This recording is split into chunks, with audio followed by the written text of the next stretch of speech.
వందనాలండి. మరి ఈ సమయం ఇచ్చిన దేవునికి వందనాలు, అలాగే ఈ సమయం ఇచ్చిన కూడా వందనాలు తెలియజేసుకున్నాం. సంఘ సభ్యులకు కూడా వందనాలు తెలియజేస్తున్నాం. మరి దేవుని నామాన్ని బట్టి మరి నాకంటే ముందుగా చెప్పిన వారికి కూడా దేవుని నామాన్ని బట్టి వందనాలు తెలియజేసుకుంటున్నాం. మరి 4వ మాట చూసినట్లయితే మత్తయి సువార్త 27వ అధ్యాయం 46వ వచనం.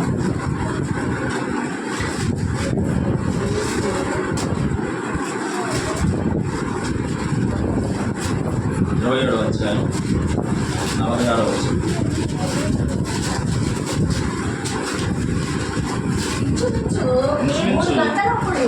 ఇంచుమించు 3 గంటలప్పుడు యేసు ఏలీ ఏలీ లామా సబక్తాని బిగ్గరగా కేక వేసెను. ఆ మాటకు నా దేవా నా దేవా నన్నెందుకు చేయి విడిచితివి అని అర్థం. హల్లెలూయా. దేవా తండ్రి ప్రార్థన చేస్తున్నాం.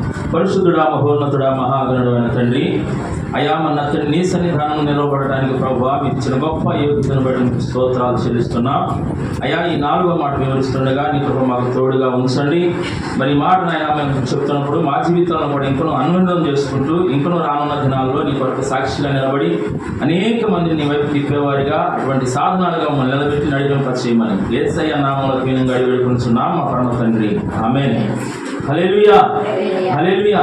ఇక్కడ చూసినట్లయితే ఈ 4వ మాట ఏముందంటే నా దేవా నా దేవా నువ్వేలా చేయి విడిచితివి అని అర్థం. హల్లెలూయా.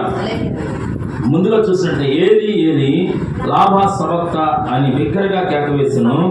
ఆ మాటకు నా దేవా నన్నెందుకు చేయి విడిచితివి అర్థం. ఇక్కడ చూసినట్లయితే అందరం కూడా ఇలా చెప్పుకుంటూ వెళ్తే దీంట్లో ఉన్న కొన్ని క్రమాలు కొన్ని మాట అర్థం కావు. మరి దేవుని మన యొక్క ప్రణాళిక చొప్పున దేవుని యొక్క చిత్తము, మరి దేవుడు మరి భూలోకానికి రావడానికి గల కారణము, మరి దేవుడు ఈ భూమి మీదకి వచ్చినప్పుడు ఆ శిలువ మీద మరి దేవుడు మరి తండ్రి అప్పటి వరకు దేవుడు మరి యేసు ప్రభు వారితో మరి దేవుని యొక్క సన్నిధి తోడుగా ఉంది. హల్లెలూయా. కుమారుడికి తండ్రి హస్తం ప్రతి సమయంలోనూ తోడుగా ఉంది. అందుకనే ఆయన చేసిన ఆశ్చర్యకరాలు చూసినట్లయితే ఆ 2 రొట్టెలు మరి ఆ 2 చేపలు మరి ఆ రొట్టెలు తీసుకొని మరి విరిచి మరి ఆకాశమందు మరి తండ్రి వైపు చేతులెత్తి ప్రార్థన చేసినప్పుడు ఆ 2 రొట్టెలు మరి ఆ 2 చేపలు 5 రొట్టెలు విస్తారమైన జనంగా 5,000 మంది పైగా భుజించారంట. అది ఎలా చేయగలిగింది అంటే కుమారుని యొక్క తండ్రికి విధేయుడిగా ఉన్నాడు. హల్లెలూయా. కుమారుడు విధేయుడిగా ఉన్నాడు కాబట్టి విధేయుడిగా ఉన్న ప్రతి సందర్భంలోనూ తండ్రి మాటకు లోబడుతూ వచ్చాడు కాబట్టి ప్రతి విషయంలోనూ తండ్రిని ఘనపరుస్తూ అయా పరలోకమందున నా తండ్రి అని చేతులెత్తి ప్రార్థించబడినప్పుడు 5,000 మందికి ఆహారము సిద్ధపరిచిన దేవుడు. హల్లెలూయా. అనేక సందర్భాల్లో మరి దేవుని ఎన్నో మరి ఆయన 3.5 సంవత్సరాల పరిచర్యలో దేవుడు ఎక్కడా కూడా చేయబడలేదు. కానీ శిలోమానం మీదకి వచ్చేటప్పుడు గల నా దేవా నన్ను ఎలా చేయి విడిచితివి అని అర్థం. దానికి ఎందుకు విడవలసి వచ్చిందయ్యా అంటే ఆనాడు ఆది కాలంలో చూసినట్లయితే ఆదాము పాపము మరి పట్టి ఇదిగో ప్రతి వారు ఇదిగో చూసినట్లయితే దేవుని యొక్క ఆదాము ఏం చేశాడంటే దేవుని మాటకి లోబడక మరి ఆయన ఎంత ఉన్నతమైన దేవుడు అంటే వారిని ఒక ఏదోన తోటలో నుంచి ఆదామును అవును నిర్మించింది దేవుడే. వారితో ప్రతిదినము దేవుడు మాట్లాడుతూ వచ్చాడు.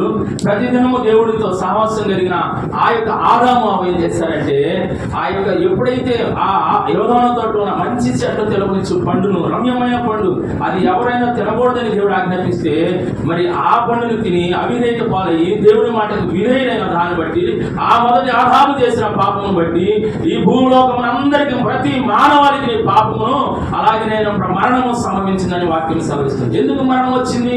అంతమందికి ఏదైనా మరి దేవుడు ఆదామును అవును చేసినప్పుడు మరణం లేదు. వారిని జీవవృక్ష ఫలముల మధ్య దేవుడు ఉంచాడు. వారికి మరణమే లేకుండా దేవుడు ఉంచాలని ఆశ కలిగి ఆ యోధాను తోటలో దేవుడు ఉంచినప్పుడు అక్కడ చూసినట్లయితే దేవుడు వాక్యం సెలవిస్తుంది వారు దేవుని మాటకు అవిధేయులుగా మరి తినవద్దన్న పండుగ ఎప్పుడైతే తిన్నారో అప్పుడు దేవుని మాట మరి దేవుని అప్పుడు వచ్చి దేవుడు అంటున్నాడు వీళ్ళు ప్రతిరోజు కూడా దేవునితో మాట్లాడుతూ వచ్చారంట. హల్లెలూయా. ప్రతిరోజు కూడా దేవునితో మాట్లాడుతూ వచ్చారంట. ప్రతిరోజు దేవుడి ఆకాశం దిగి వచ్చి ఆదాము అవ్వతో మాట్లాడుతూ ఉండేవాడు. కానీ ఒకరోజు అదే సమయానికి దేవుడు వస్తుంటే వీళ్ళు చెట్టు సాటం దాక్కున్నారట. హల్లెలూయా. ఎందుకంటే మంచి చెడు తెలియనిచ్చే పండు తినేశారు. వారికి అన్ని అర్థమవుతున్నాయి. మేము దిగంబరంలో ఉన్నాం, అప్పటి వరకు తెలియదు. అప్పుడు తెలుసుకొని చెట్టు చాటం దాక్కుని అయ్యా మేము చెట్టు చాటం ఉన్నాం అన్నప్పుడు అప్పుడు అంటున్నాడు దేవుడు అంటున్నాడు, యెహోవా దేవుడు, మీరు తినవద్దు అన్న పండు మీరు తిన్నారా అని అడుగుతున్నాడు. హల్లెలూయా. దాన్ని బట్టి ప్రతి మానవాళికి మనము సంపూర్ణంగా దేవుడికి మరి దీర్ఘాయుష్యవంతులుగా మరి అనేక సంవత్సరాలు జీవించవలసి ఉన్న వారము ఆదాము పాపం వలన ప్రతి మానవాళికి మరణము సంభవించింది. హల్లెలూయా. మరణము ప్రాప్తించిందని వాక్యం సంధిస్తుంది. కాబట్టి దీనిలో చూసినట్లయితే మరి ఎన్నోసార్లు మనం ఒక్కొక్కసారి అనుకుంటూ ఉంటాము, అయ్యో ఆదాము చేయకపోతే మేము దేవుడితో ఉండేవాళ్ళం, ఆదాము చేసిన పాపం వలన మేము కూడా ఈ యొక్క మరణం మాకు సంభవించిందని ఎన్నో పర్యాలు అనుకుంటూ ఉన్నాం. ఈ సందర్భాల్లో చూసినట్లయితే నేను ఒక మాటను జ్ఞాపకం చేసుకుంటూ ఉన్నా. ఒకనొక రోజు మరి చక్కగా ఒక అతను ఎండకి పని చేసుకుంటూ కొడుతూ ఉండేవాడు. కొండరాలు కొడుతూ ఉండేవాడు. ఆ వ్యక్తి మరి కొండరాలు కొడుతున్నప్పుడు ఎంత అన్ని పనుల కంటే బాగా బండ పని, మొండి పని ఏదైనా ఉందంటే కొండరాలు పట్టడమే. అది చాలా కష్టం. మరి ఆ జీవితంలో 3-4 సంవత్సరాలు పట్టడానికి దేవుడు చెప్పాడు. హల్లెలూయా. అలాంటి బండరాలు కొడుతున్నప్పుడు ప్రతి బండ కొడుతుంటే, ఆదామా నువ్వు చేసిన పాపం వల్లనే నేను ఈ శిక్ష నేల మట్టిని చెమటను చిందించి ఈ బండ కొట్టవలసి వస్తుంది. ఆదాము చేసిన పాపం వల్లనే నేను చక్కగా మరి సేద్యం లేకుండా చెమట పట్టకుండా చక్కగా భుజించి చక్కగా ఉండాల్సిన దాన్ని బట్టి ఈ ఆదాము చేసిన పాపం వల్లనే నేను ఈ పని చేయవలసి వచ్చిందని ఎంతగానో బాధపడుతూ ఉన్నాడంట. అప్పుడు ఒక అటువైపు చూస్తున్నా తెల్ల ఆయన ఒక ఆయన పాస్టర్ గారు వచ్చి సరే ఆయన చూసి మరి జాలిపడి ఆయన తీసుకుని వచ్చి, అయ్యా మరి ఇదిగో ఆయన దగ్గర చాలా విలువైన వస్తువులు చక్కని పెట్టి తీసుకొచ్చాడంట. పెట్టి తీసుకొచ్చినప్పుడు ఆ పెట్టిలో విలువైన వస్తువులు మరి తనకి ఆ పెట్టిలో ఉన్నాయి. ఒక మాట చెప్పాడు, అయ్యా ఈ పెట్టిలో ఏమున్నాయో నీకు తెలియదు, ఈ విలువైన ఉన్నాయి, పెట్టి మట్టుకు తీయొద్దు. వెండి ఇచ్చాడంట, బంగారం ఇచ్చాడంట, చక్కని విలువ కలిగిన వస్తువులన్నీ ఇచ్చాడంట. కానీ ఈ పెట్టిలో ఏముందో నువ్వు తీయొద్దయ్యా, ఈ పెట్టి తీయకూడదు, మరి ఈ పెట్టి నీ దగ్గర ఉంచుకోమని చెప్పి మళ్ళా నేను రేపు వచ్చి తీసుకుంటాను అన్నప్పుడు ఆయనకి బంగారం ఇచ్చాడు, వెండి ఇచ్చాడు, అన్నీ ఇచ్చాడు. కానీ ఆయనకు ఒక ఆశ కలిగింది. మరి ఆశ కలిగి నీ పెట్టిలో ఏముంది? బంగారం ఇచ్చాడు, వెండి ఇచ్చాడు, విలువైన వస్తువులు ఇచ్చాడు, ఇంకంతకంటే విలువైన ఏదో ఉంది కాబట్టి ఇది తీయొద్దు అన్నాడు అని చెప్పి ఏం చేశాడు? ఆ రాత్రి కాల సమయంలో ఆ పెట్టి పగలగొట్టి చూశాడంట. ఆ పెట్టి పగలగొట్టి చూస్తే ఆ పెట్టిలో ఏముందో తెలుసా? ఉడత ఉంది. ఉడత తీయంగానే దొరుకుతుందండి. ఉడత పారిపోయింది. ఉడత పారిపోతే ఈయనకి ఇంకా ఉడత దొరకలేదు. ఆ పెట్టి మళ్ళీ ఇప్పుడు వాళ్ళు పెట్టేస్తే ఉదయం కాల సమయం మరి ఆయన చక్క పాస్టర్ గురించి, అయ్యా నీకు ఇచ్చాను కదా ఆ పెట్టి ఇవ్వమన్నప్పుడు ఆ పెట్టి వణుక్కుంటూ పెట్టి తీసుకొచ్చిస్తున్నాడంట.